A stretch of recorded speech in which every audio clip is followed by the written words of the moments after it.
আসসালামু আলাইকুম। আমরা আরেকটি ইন্টারেস্টিং টপিক নিয়ে আলোচনা করতে যাচ্ছি। সো এইখানে আমরা দেখব, আমরা এমন একটি ক্রাইটেরিয়া সেট আপ করবো যেখানে ধরেন আমরা এমপ্লয়ি ডেটা নিয়ে কাজ করতেছি, যেখানে যা যেই এমপ্লয়ির নাম আই দিয়ে শুরু হয় তাদেরকে আমরা হাইলাইট করার চেষ্টা করব একটা কালার দিয়ে।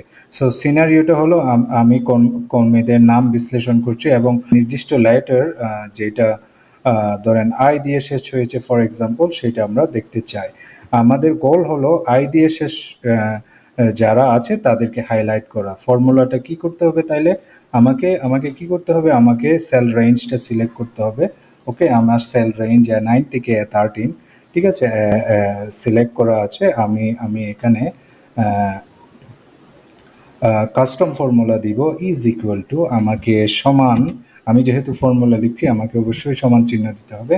আমরা রাইট থেকে ডাটাটা দেখতে চাই, রাইট, ওকে, লেফট থেকে নয়, রাইট থেকে আমরা ডাটাটা দেখতে চাই এবং আমরা এ নাইন ডাটাটা থেকে শুরু করতে চাই, ঠিক আছে।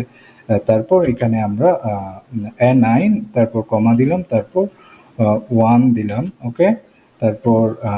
তারপর ইজ ইকুয়াল টু আমি কি নিয়ে সার্চ করতে চাই?